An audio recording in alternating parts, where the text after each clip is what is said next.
¿Qué tal amigos del Gurú TV? Estamos aquí en una nueva cápsula. Estamos aquí en una nueva cápsula más de historia de aquí de Empalme de Escobedo. Y en esta ocasión tenemos un súper invitado que es Carlos Rojas. Muy bienvenido a tu programa. Tenemos la oportunidad de tenerte aquí la primera vez. Gracias por la oportunidad. Ya anteriormente habíamos visto este espacio para ti y ya por fin se dio la oportunidad. En esta ocasión queremos que nos platiques un poco sobre la historia de aquí del ferrocarril en Escobedo, lo más representativo del pueblo. Dime más o menos como desde dónde abarcó el inicio, desde qué año. Bien, pues no, muchas gracias a ustedes por, por el espacio para platicar. Y bueno, el ferrocarril, hay que decirlo, llega sobre todo a Chamacuero en la década de los 80 del siglo XIX. Va a ser en 1882 cuando la vía atraviesa el territorio de lo que hoy es Comonfort, y a partir de ese momento, hacia septiembre de ese año, de 1882, van a quedar también ya establecidas 3 estaciones, únicamente 3. Una en Soria, una en Chamacuero, en Comonfort, y la otra en Rinconcillo, hoy Rinconcillo de los Remedios. La de Rinconcillo y la de Soria, bueno, pues desaparecen, y la de Chamacuero se conserva todavía. Pero en específico aquí en Empalme González, como se le conoció a esta población que surge a principios del siglo XX y que surge gracias al establecimiento del ferrocarril, bueno, va a comenzar entre 1902 y 1904 los trámites para la adquisición de terrenos. Hay una idea muy generalizada de que don Eusebio González, uno de los dueños de la fábrica de Soria, donó los terrenos para que se hicieran. Ajá. Y por eso se le llamó González. En realidad se toman terrenos de varias haciendas y hasta donde tenemos entendido fue una compra que se hizo. Se compraron terrenos, sí, del Molino de Soria, de la hacienda de Guadalupe y de la hacienda de Melgar.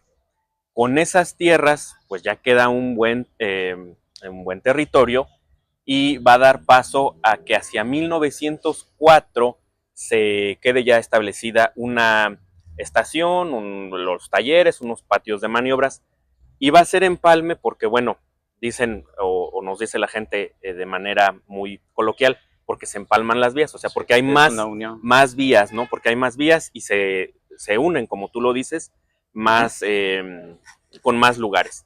Y bueno, pues como confluyen más, pues se hace necesario tener talleres y tener más trabajadores y una serie de situaciones que a la larga generaron el surgimiento de una población tan importante como lo es para Comonfort el día de hoy Empalme Escobedo, ¿no? Repito, en esos inicios con el nombre de Empalme de González o de González. Exactamente, platicábamos que esta era la estación principal, aparte de las dos. Entre los datos históricos, ¿puedes comentarnos o platicarnos cómo se vivía aquí el pasar de los trenes? Bueno, yo te comentaba que el tren le va a dar vida a este pueblo. Este pueblo se debe definitivamente a la estación del ferrocarril y al ferrocarril mismo. ¿Y cómo es que un tren le da vida a una población? Bueno, basta pensar en que los pueblos antes del ferrocarril pues se regían más, o se regían sobre todo a partir de las campanadas de los templos, de las campanas, ¿no? Del ruido que generaba la campana para llamar a misa o para anunciar que son las 12 del día o las 3 de la tarde, o marcaba, por ejemplo, marcaba los ritmos del día, ¿no? de la vida. Y cuando llega el tren, bueno, pues se escuchan los silbidos de las máquinas, pero también se escuchan los silbidos de las estaciones, que también traen además un tiempo tratando de ser muy precisos, ¿no? En sus llegadas, en sus salidas, y entonces la dinámica social pues se va a regir de estas poblaciones como esta, pues a partir de los horarios que marca el ferrocarril. Y también eso, decía yo, va a traer más gente, y más gente va a requerir pues de más alimentos, va a requerir de más servicios, y por eso nos encontramos que hay un momento a principios del siglo XX que en Chamacuero se sigan hablando de posadas o de mesones, y aquí pues ya hay hoteles, y hay varios hoteles, y hay varios restaurantes, y hay varias cantinas, y hay varios centros de diversión, y otras cosas que la misma población, los mismos trabajadores y la misma gente que llega aquí o que va de paso, ocupa, ¿no? Y eso va a marcar la vida de la gente. Claro, empieza a fomentar lo que es un desarrollo económico en lo que es el pueblo. Y entonces, en esta parte es cuando se construye también lo que es el patio de maniobras, o en qué parte entra en la historia.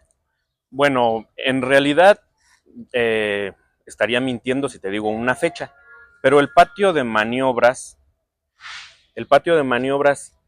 va a tener que también construirse desde los primeros años. Ya para 1912, 1915, 1914, 1916, ya se menciona un patio de maniobras, ya se mencionan talleres. ¿Y cómo se mencionan? Bueno, en notas de periódico, donde aparecen incidentes, donde alguna máquina se quemó, donde algún trabajador sufrió la pérdida de una extremidad. Eh, Recuerdo esa nota aparece en un periódico de Celaya que se llama El Informador, bueno, se llamaba El Informador, y es sobre un conflicto que hay entre los trabajadores de la estación, un garrotero, que por cierto dice la nota que era negro, dice, y que al estar un poco como pasados de copas, ajá, pues tienen un problema, una discusión, ajá. y pues mata a uno de los compañeros, ¿no? A garrotazos. Entonces, en este tipo de notas, pues ya se menciona que hay taller, que hay un patio de maniobras, que está la estación, que hay un jefe de estación. Para 1914, 1916, que estuvo ocupada por fuerzas constitucionalistas, pues también hay un cuarto que sirve como pues el tipo cuartel, o donde estaba o donde tenían sus reuniones, ¿no? Estos militares, que además, siendo militares, también se convertían en los jefes de la estación. Okay. En el archivo histórico municipal hay un fondo documental que es de la estación de ferrocarril de Comonfort. Ajá. Pero aparecen documentos aludiendo a las estaciones y al ferrocarril de ese momento, y llama la atención que en ese momento pues fueran estaciones o ferrocarril constitucionalista de México, ¿no?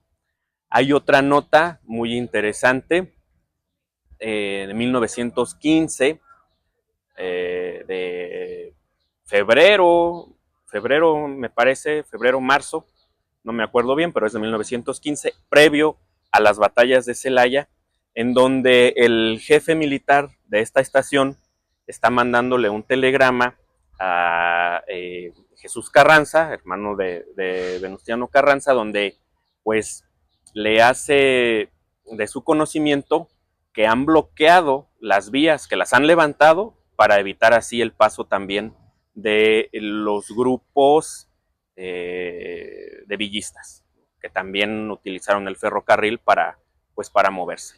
Mencionas ya sobre Carranza. ¿Qué otros personajes históricos pasaron por esta estación?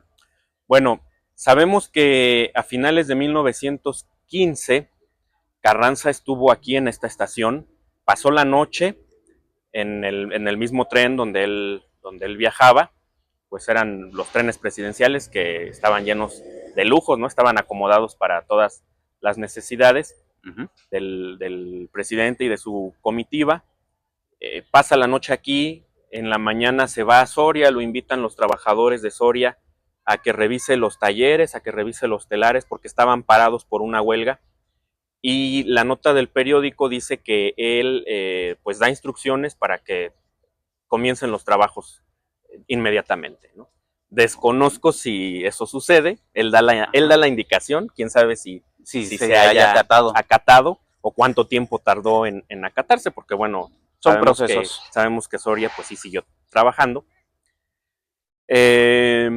Estuvo también en otra ocasión, hacia 1924, Álvaro Obregón, También estuvo Plutarco Elías Calles, estuvo también, bueno, Melchor Ortega, que fue gobernador del estado de Guanajuato, que era trabajador de esta estación y que era originario de Comonfort, de Chamacuero, ¿no? Es el único gobernador que ha sido comonforense.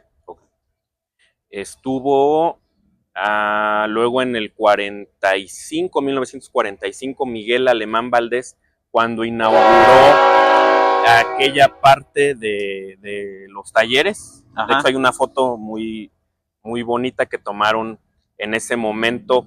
No aparece Miguel Alemán, pero aparece la edificación, lo que hicieron, que fue la remodelación de los talleres, y una máquina que está, no me acuerdo si va saliendo o va llegando, pero se ve la diferencia también con las máquinas anteriores. ¿En algún lugar podemos encontrar esa fotografía o más del archivo histórico de la estación? Sí, esa fotografía está, ustedes la pueden consultar en la página de la Fototeca Nacional.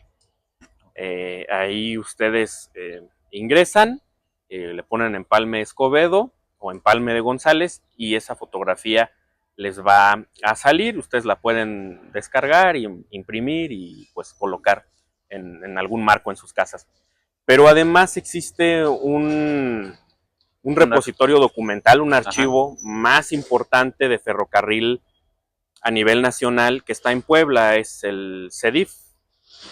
Ahí está el Museo Nacional de los Ferrocarriles y está el archivo también del ferrocarril mexicano. Ahí, hasta donde yo tengo conocimiento, pues hay planos de esta estación, hay fotografías de esta estación y hay documentos relativos a esta estación. Eso lo sabemos por las guías y los instrumentos de consulta que tienen. Yo no los he consultado, solo lo sé por estos instrumentos de consulta.